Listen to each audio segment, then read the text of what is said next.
me change somewhere to say that we can be out of the box and we can prove ourselves. Until and unless I won my first competition, nobody was trusting me that I can do that. That everybody wanted to think that, oh, she's a doctor, she cannot be masculine, she cannot be taking weights and all that. So that stereotype had to be broken. And when people used to ask me, you why are you doing this, why you need to do this, you are in a very good profession and you have to focus on that.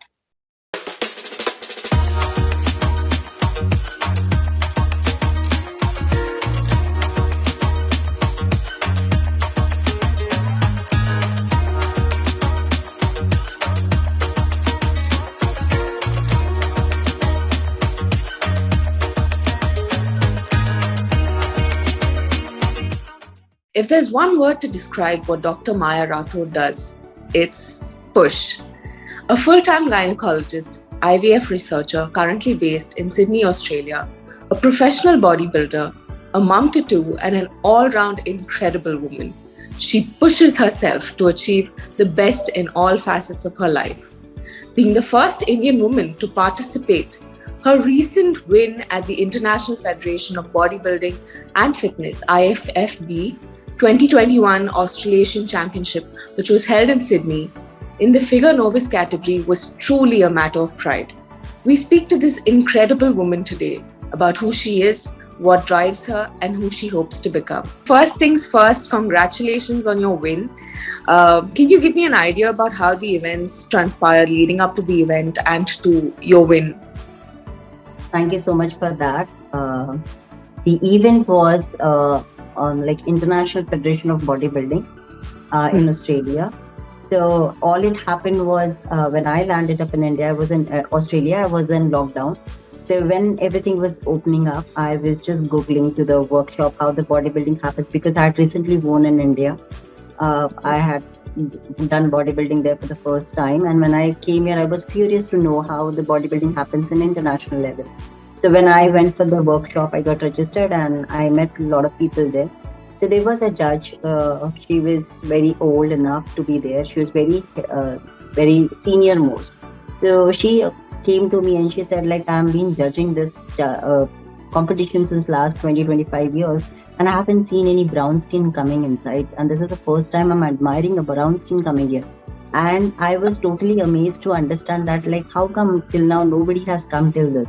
And then that was the moment when I shared with her saying, this time you will judge and this time you'll be happy to judge us, And that was the turning point when I decided to get into this competition. Coming back all the way, I was thinking, hey, this is a moment I should do, for India. And that's a big opportunity I have got, and I'll definitely do that.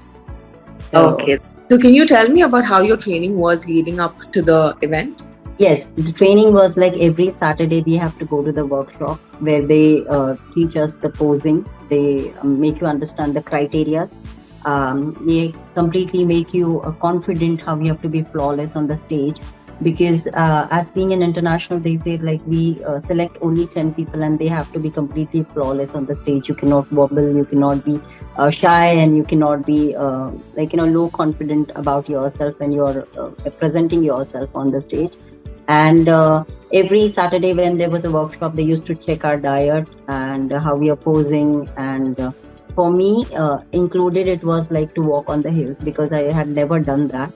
So for me, it was very tough for them to train me. And I was not comfortable on bikini because I had never worn it before. So it was they used to teach me how to be on the hills, and how to take the steps, how you have to take a move, and that's how it goes. And every Saturday you have that workshop, and every 15 days they change your diet, where you have to follow your diet strictly, and they give you the timing when you have to take your meals, and that's how they prepare. They have an entire team of them which works on you for 6 to 7 months to completely make you transform to a new person to stand on the stage. That's amazing. And what about your personal training schedule? What about your personal diet and exercise that you used to carry on? What about the training? Will they give you that as well? Or was that something? They used to give us a training as well if required. Like some of them are very senior most, they don't require, like they can manage their own, they know their body well. So, and the person who was with me, like I was very new to them, I haven't been involved into their system. So for me, yes, they used to give me the diet and the training system, that this is what you're going to train, legs for 2 days, shoulders for 2 days, and that's how we used to rotate it completely. So now you've competed in India and you competed in Australia, right? So did you face any culture shocks when you competed in Australia as compared to India?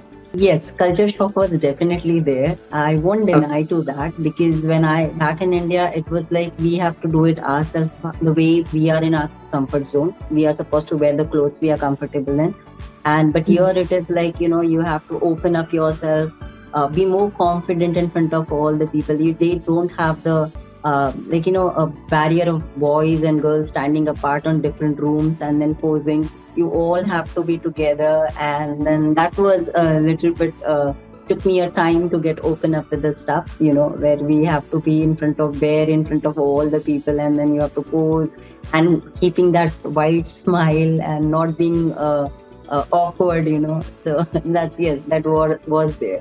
So what do you think are the few factors, maybe give me 3 factors that were the biggest contributing factors to your win? For me, the most important was my family who supported me. The second thing was my willpower to do that, because I desperately wanted to do that. And the third thing was all the people from India whom I knew before were on their toes to help me out. They never let me down, that I'm all alone here, competing without anyone over here. So yes, support was really important. And I dreamt of getting into this competition, because I thought like it's a time where we have to reach all the aspects. When I was being told that nobody has competed, and for me it was something which I could not digest, and I took it to a core that I will definitely get into this now, so that nobody says that no Indian was competing here ever. And but overall it was the support of everyone which actually happen, because even it's a place, a soil where you are completely alone without any backup or anything. And when you get support of all the Indians, like you used to get so many of wishes, and everybody used to support, and then that used to motivate me some of the part. Okay, let's go there. I'm not all alone. There are a lot of people who are waiting to me to play for this competition. So I think it's overall a teamwork where everybody has mattered some or other way, in small or big factor, to win with this competition. That's great. That's wonderful. So you mentioned something about willpower. So this is something that even me, when it comes to just like doing my regular workouts, I don't get that motivation to get started. I can't imagine how you have that much motivation to continue. So what motivates you to keep going? Yes, this is a very common question asked by everybody, but then it wasn't a small journey for me to just a quick motivation and then I do it. It's been a part of my profession as well, where I have been dealing with a lot of women since long years, and I have heard a lot of good and bad stories about women from all parts, like from a rural area to a corporate world. And I've been in all the shades of women. I have touched all the shades of their life stories, and I have always been to a conclusion that always woman has a part where they have to compromise their life for everything. So some or the other point they have to keep on compromising, like don't do this, don't do that. There are so many women who had a lot of talents, but they could not do it and could not achieve because of family responsibilities and all that.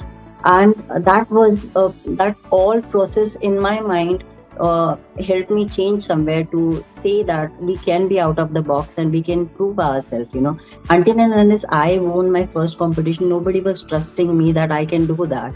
That everybody wanted to think that, oh, she's a doctor, she cannot be masculine, she cannot be taking weights and all that.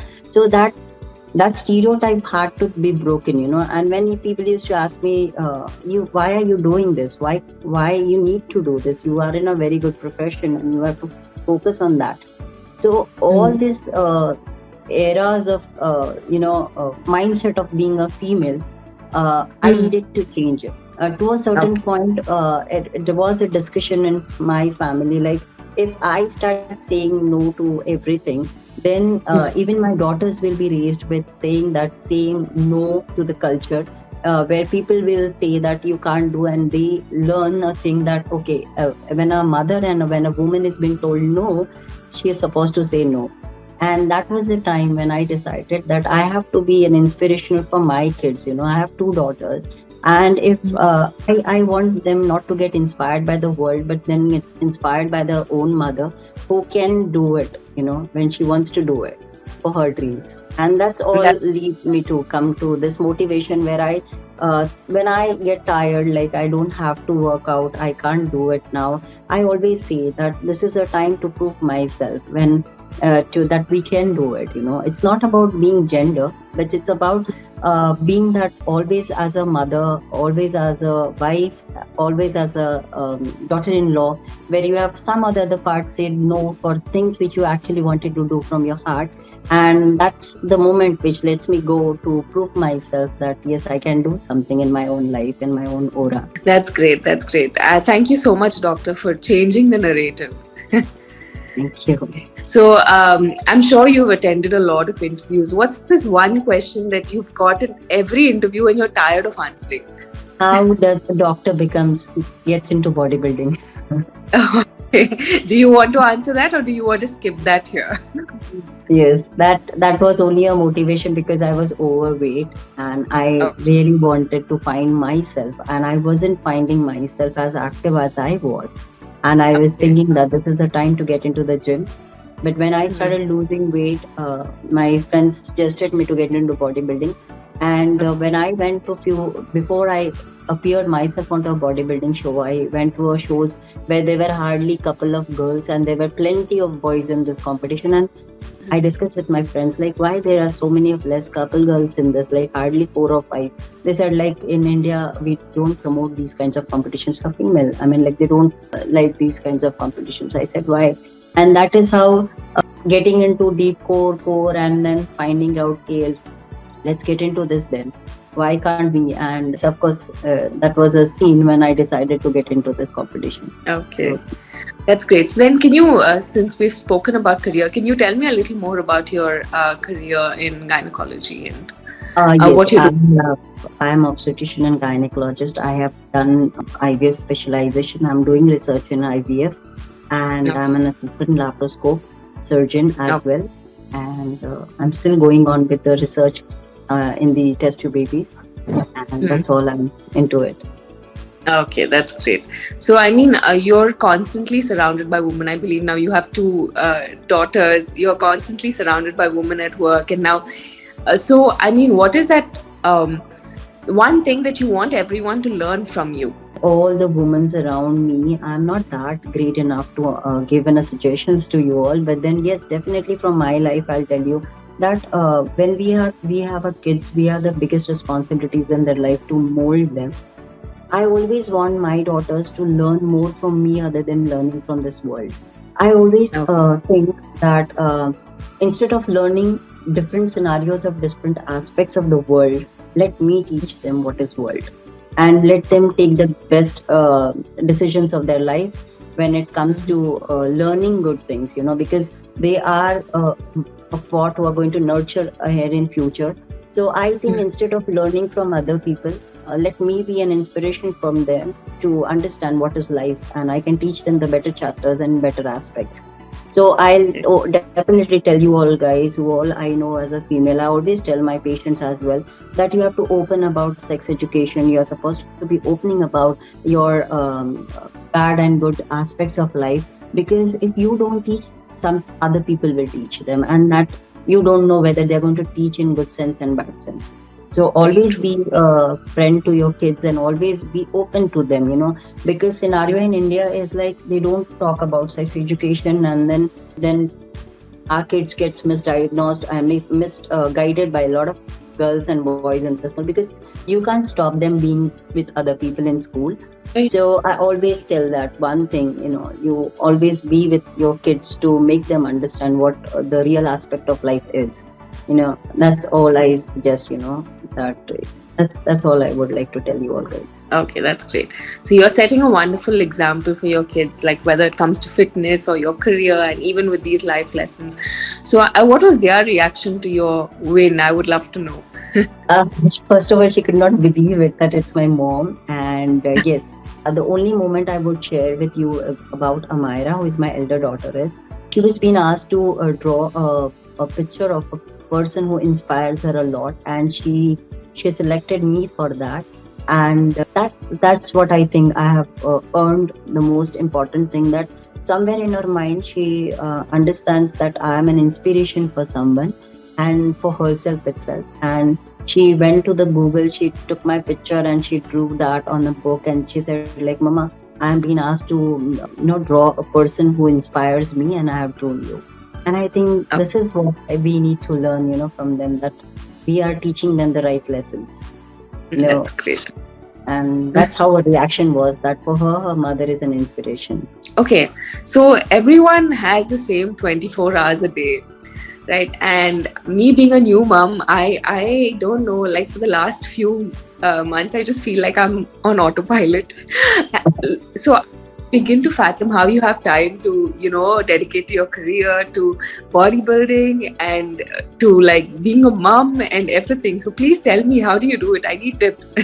Yes, that was a very big challenge to me when I had planned for competition, because initially my husband said me the same thing, that you just don't get into this now. It's going to be very tough because you are in Australia where we don't get helping hands, we don't get maids here. We have to do each and every single thing of your own. And he said, like, you come from India, you enjoy your Australian life and just forget about all this thing. And I was not able to give up that thing, that why it is not possible. And yes, it is really true, I also had 24 hours. And working out was a very tough challenge for me, because we have to work 2 times a day, where one time we have to do the cardio and the second time we have to do your weight trainings. So what we decided was 4 o'clock in the morning gym, and that was my cardio session. At when my husband used to leave at 6:30 in for his hospital. He's also an orthopedic surgeon, and he is doing his robotic surgery here. 6:30 he has to make a move. So we decided that 4 o'clock will be my timing, where I'll go to the gym and I'll hit the gym for my cardio session. Then again I'll come back 7 o'clock, 7:30. I have to drop my daughters to school, and then my schedule of my whole day work, and then coming home afternoon. I used to prepare all the meals, and then evening I have to get back all their from their classes and all that. And when my husband used to come, then he used to take care of it. And 10 was the time when I used to clean all my kitchen, and everybody's on bed. And 10 to 11:30 I was in gym for my weight training. And around 10:30, 11:30, 11:45 is to come home and directly go to sleep, because I had to get up again at 4 o'clock. And that was my autopilot mode for almost 6 to 7 months. And yes, weekend were the time when I used to sleep a lot. I used to finish off my that's lack of sleep journey in those time. And that's how I planned it out, because my whole day schedule was not supposed to be disturbed, where kids and family and my profession was not supposed to be touched anywhere. So that was the only time when they were sleeping, I was doing my workout. So that is how I decided to do that. Oh, okay, that's incredible. Really, it's actually a big achievement. Like for us, we just see the win and nothing below it, but there's so much that has led up to it. There's so much time that you've lost and spent actually just training for that. There's so much that we don't. Yes, there are some times when it's raining heavily and you feel like not going. There are times when you are in your premenstrual phase and you feel like lack of sleep and I just don't want to do. And there are times when you are actually physically not fit to go for, but you have a target to achieve and you can't say no to these things, and then you have to do that. That's true. That's what you said is really true, that nobody sees beyond what has happened. Because when I was on stage, I had 3 bandages on my legs because I was not used to work on that hill, and posing on that hill were making a cut marks on my legs, and I was like completely. When you will see my pic of it, I had a transparent heel and I had 3 bandages on that, and I was looking so horrible. So another thing I've heard, actually, a lot of women who go on to compete for bodybuilding competitions, I've heard, since you're a gynecologist, I think you're the perfect person to ask about this. They speak about the loss of their menstruation for a period of No, time because of intense training. no, it doesn't happen that way. I haven't lost my any of menses, and Okay. that's due because we have to train it in clean way. Now what Oh, happens is when you take a there are two things of transforming yourself. Either it's a natural way where you take a very heavy lift, and the second thing is where you go with the performance enhancing drugs, which oh, actually hampers you in a lot way. Definitely, I would say that never to go for that, because those drugs are not for women. So okay. when you take those kinds of medications, yes, definitely as a female, you get affected by your menses. And second thing is you lose your femininity kind of face, which is very tough to get back because it is an irreversible damage. So yes, but when you go natural, when you weight heavy, when you go with a lot of weights, you will actually feel that you have transformed your body to be more energetic, more challenging, and in a more good sense. So That yes, definitely doing weightlifting is not bad. Actually, it helps you to grow for longer time. Where you are super active. That's all I think it is. have that in every field. Like, people will pick out the one wrong thing about what happens. I think maybe that must have happened for someone who maybe trained too much or not right, and that narrative just went on, because it's something I've heard a lot in circles. See, there are pros and cons to everything, and there are myths to everything. When you launch a product, you have a good publicity and have a bad publicity. So it's in every corner. But the thing is, Like, like, we have to be knowledgeable to understand, okay, how it is going to damage us. Like, weightlifting, we are working like a woman who works in the house. She has to pick up so many stuff. She has to kid. There are so many women who take their kids on their lap and walk for almost an hour for their to getting their stuffs and all that. It's not that we are already bound to have a heavy lift works. We are doing a lot of works. You ask a family woman in India, she hardly gets 2 hours for a day to rest for herself, because she's completely working, burning her calories and all that. Yes, but then when it comes to specifically going and gymming and then doing a workout, then you have a lot of questions and queries. Okay, how can this be possible? It is not possible. If we do this much of energy, then we might look up like a boy and we might have lose our this. Yes, these all things happens when you take a drug enhances drugs which are illegal in India, and you're not supposed to go with this. But yes, if you go to the gym and you do your workout properly, you have your diet properly, you are actually adding on lives to your life. So that's great. So it's good to get this advice directly from a doctor. yes. I have so many patients who comes with PCOD, and I always tell them that losing weight is only medication you can get, because you normally get PCODs in very young age.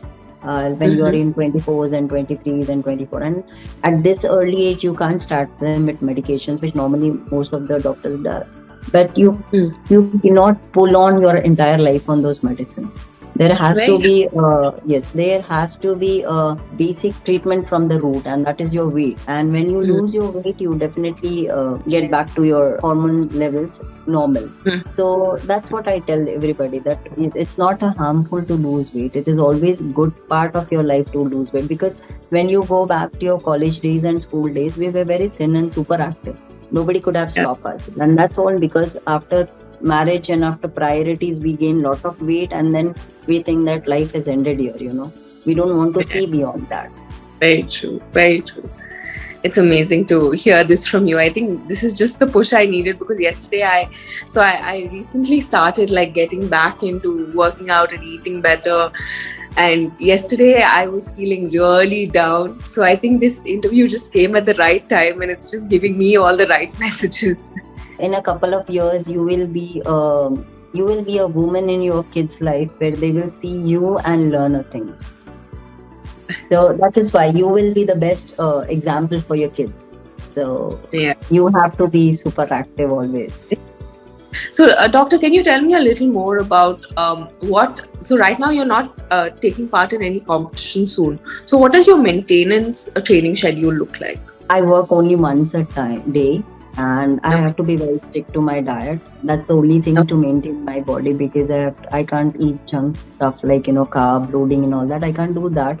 Yes, but I do have a cheat meals every Sunday where I can eat anything what I want, and that's only I keep it for a maintenance.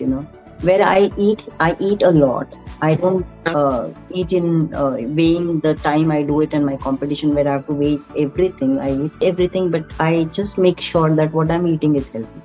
I might eat a Okay. bowl of curd, but then Hmm. I won't go for a bowl of rice. But then I'll go for Hmm. a bowl of curd because I know that is more healthy. And Hmm.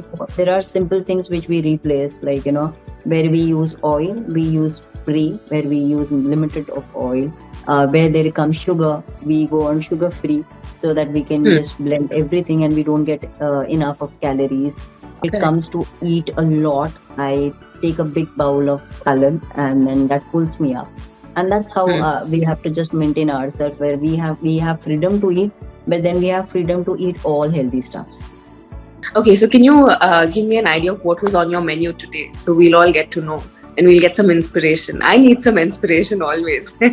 Okay. So it's like early. When you ask my daily routine is like early morning. I have my like lemon and hot water, and after that I have a coffee. I can't have black coffee, to be very honest. It kills me. I mean, like, all my trainers have told me I have to have a black coffee, but I feel like I'm having a poison. And then I put a skim milk, I go for low fat, I put any of the substitute, but I can't have that black coffee. And after that black coffee, I mean, like, after coffee with low milk, whatever it is, milk, skim milk, milk powder, anything, I need that change color. I have Yeah. that. And after that I have 4 eggs with salad. And Mhm. after 2 to 3 hours, I have a diet every 2 to 3 hours. Then every 2 to 3 hours I take chicken as a protein portion, I take egg as a protein portion, and then I add a lot of salads in that, and I have 5 meals like this. Okay. And so, like, if sometime I'm getting tired of chicken, I eat 5 meals of five eggs every time, and having salads in that. So other than that, it is Monday and Thursday I don't eat, because that culture has been inculcated from my since I was a childhood, that I'm not supposed to eat So not. non-veg on Monday and Sunday. No, I don't Okay. eat. So on those days, I eat tofu. I replace those meals with paneer, and then Mhm. I replace those with kidney beans. So, Okay. and quinoa sometime, and that's how I replace my diet with healthy food. Okay, that's great. Wonderful. You asked me It's what nice. I eat on Sundays. I am like, I would love to know. So for me, if I have a cheat meal, it goes into cheat weekend, then cheat week ho jata hai. So no, I treat myself on Sundays with lot of pastries, burger and pizza and everything I want. But what happens is, how I motivate myself to have that is, when it is Tuesday or Wednesday, I say 3 days more and then I'll have what I want. Just 2 days more and then I'll have what I want, because when I cook food for everyone and the aroma comes, and I feel like tempting to, like, आज भिंडी बनी है, let's have it, आज पुलाव बने हैं, let's have it. That time I tell myself, okay, 3 more days and then I can have it.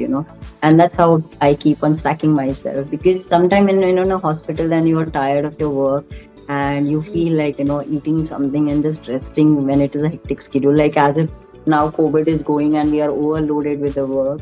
And that time I feel that, and that time I just tell myself, okay, 4 days more and then Sunday will come and then I'm ready to eat everything.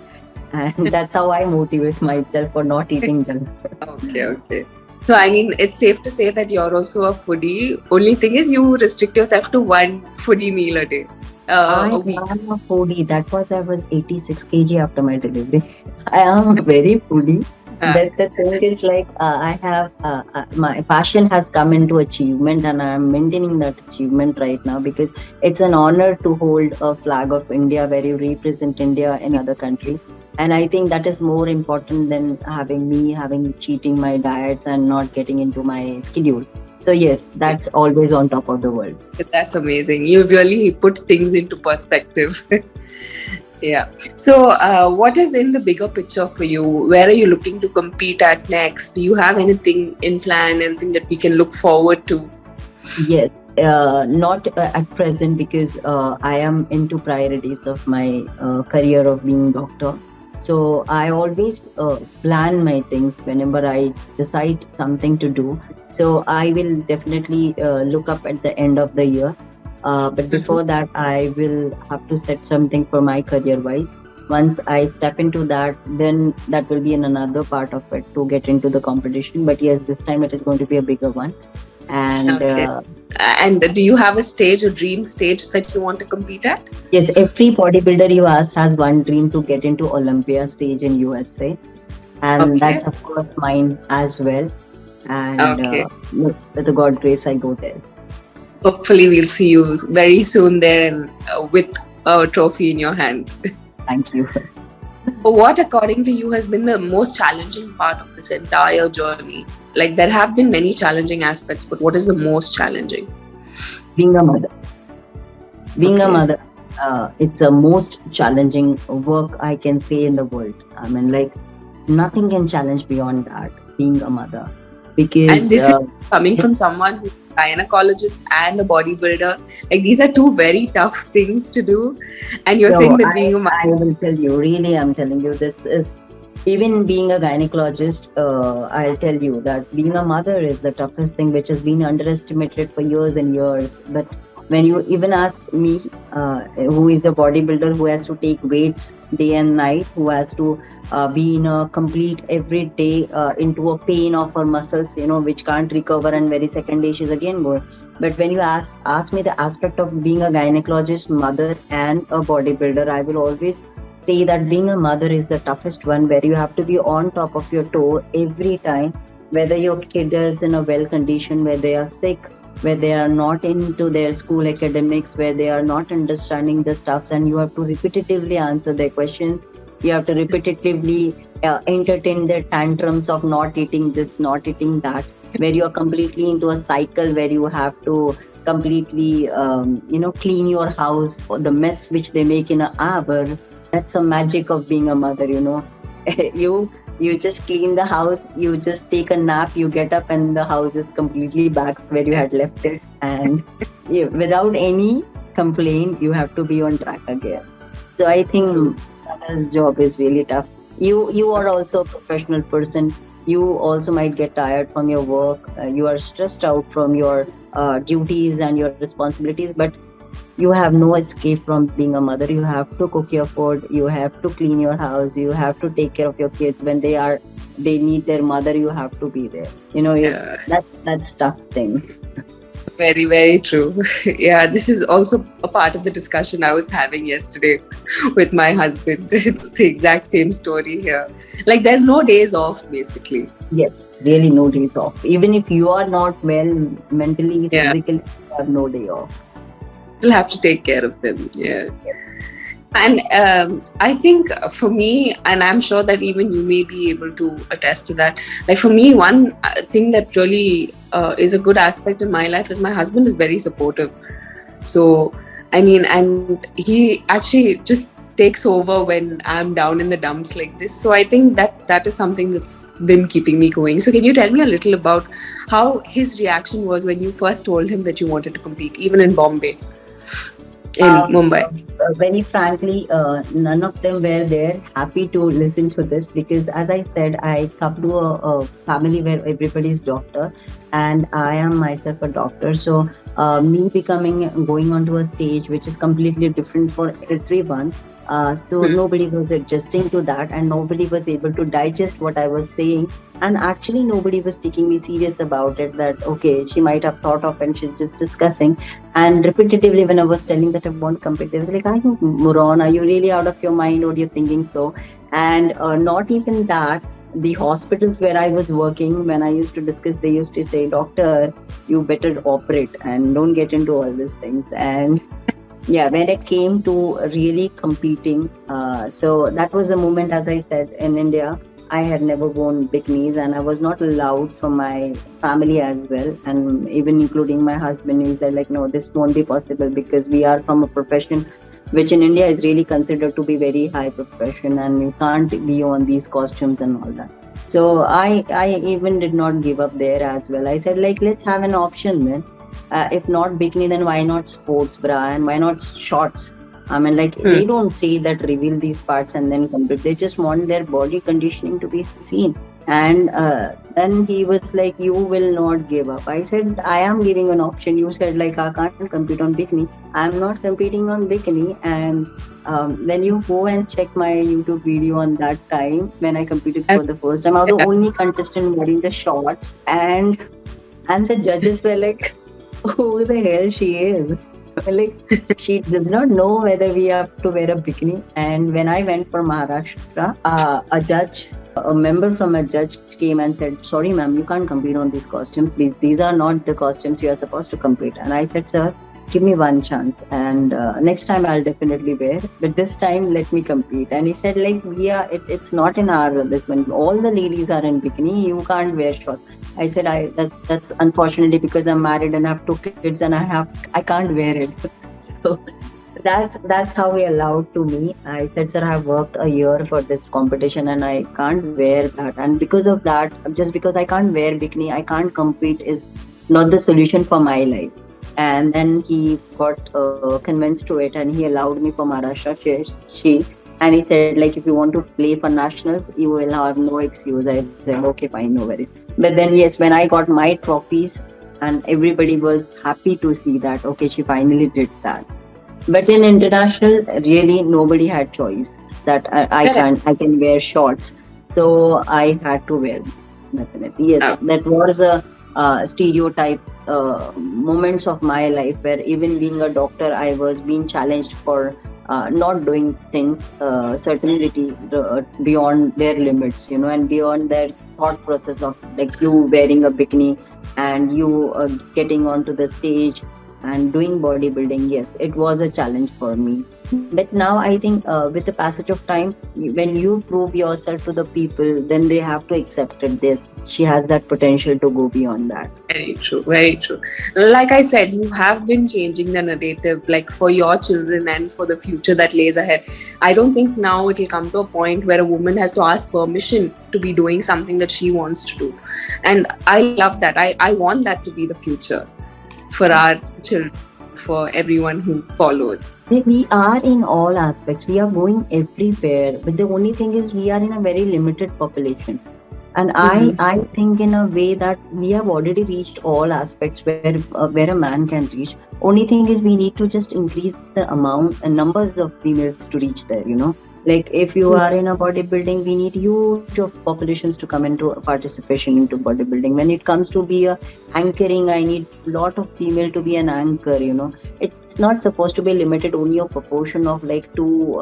When it comes to a male and female, the gender population is always black when it comes to a female. Why? I mean, like, does it really make sense? Like, you being a male or you being a female makes your mental challenges difficult. Like, you can't study, you can't do anchoring, you can't ride a bike, you can't do this, that, because you're just a female and you're carrying an estrogen, progesterone, and you just carry a testosterone, gives you a license to do everything in a large amount. That's the only difference. Yes, and I think that's all we women need to come ahead and change, scenarios for our future kids who wants to understand that there is no difference. There's a difference only of a chemical balance, and there's no difference in your IQ levels. Very So true. Very yes. true. That's a really nice insight. I think that's something that everyone should take away from this interview. Yeah. So, I mean, I have asked everything that I wanted to ask. I've got wonderful insights, a wonderful conversation. Is there anything that you would like to add from your end? Or is there anything you'd like to tell, like the women who want to compete but are still having some boundaries that are keeping them back? Is there any message? I will just say that only, dear, that we all have one life, and one or the other time we are going to die, and we are not going to be throughout this world journey. Whatever moments we have, whatever dreams we have to complete, we have to finish it in this world only. And Yeah. only thing is, I would suggest is like when you dream something to become a singer, dancer, actor, anchor, anything you want to, just be that in this life. Because when you look back in your 60s and said, I want wanted to be that, that was the time when you have lost everything. So only thing Right. is, everybody has their role. Everybody is going to be a mother. Everybody is going to be a wife. Everybody's, even the male. They are going to be a father of kids. They have a responsibilities of their mother. They have a responsibility of their wife. Everybody has their own responsibilities. But I would just say that under this responsibility, don't underestimate the talents you have, because that's what we have come for. That's we have born for, to believe as a human being, to dream of and finish off that dream in this world. So only thing I would suggest, like, if you have some dream, just take some time of your life to achieve that dream, other than regretting that I could have done it and I could not do it. Very nice. That's a very Everybody has profound. to face challenges. Even I have to face challenge, being a mother, being in-laws, being I mean, like, daughter-in-law, being a daughter of my husband, like my mom and dad. If I even I face, I'm not like a super duper woman who just gets up with a flashy smile and everything is pre-planned and everything is being, and she has a flashy bank account and then she gets everything served. No, dear. Everybody has their own sad stories and own shades of life. Only thing is, the one who goes beyond this lives their life. And I would Right. just say that, come out of your characters. We all going to have that. Even I'm today, tomorrow, today after your interview, I'm going to cook my food. I'm going to clean my kitchen. I have Yeah. to clean my bathroom as well. I have to make meals for everybody. I have to use the same washing machine as you all guys do. We are not something different. But only thing is, I have only one thing I have is, I don't give up. That even if I'm tired at 10 o'clock, I will go and do my weightlifting. And that's what I will suggest everybody. Just don't give up on your dreams. Just Right. let your whatever good you have, like if you are a good singer, you are a good dancer, take out half an hour and just go with the flow and enjoy your life. That Mhm. won't let you down, that you cannot be a good mother. That cannot be letting you down, that you cannot be a good wife just because you're dancing on a floor for 10 minutes and 15 minutes for your passion, the way you used to do in your college time when you were in your mother, when you're in childhood, you were a best dancer, and all of a sudden you got married, you got kids, and now you can't dance. No, that can't be the question. So Yeah. just follow your dreams. That's only I think I can say to all of you. Okay, that's great. Thank you so much, Doctor. It was wonderful speaking to you. You are truly an inspiration for everyone. I mean, what you've told us today, it's just you've given everyone a reality check that, see, this is just the tip of the iceberg, and then there's so much that lies below it. And it was a wonderful conversation. We look forward to having you back. Thank you so much, and really thank you for giving me this platform to make my voice come to the people and understand the reality, that this is that we all women have the same 24 hours and we all have the same roles to do. Only thing Yeah. is, just dream and let it come true. That's it. Because until unless you show your dream, nobody's going to watch it, because everybody has their own life. Very true. So just thank you from bottom of my heart to give me this platform to come to all people and join.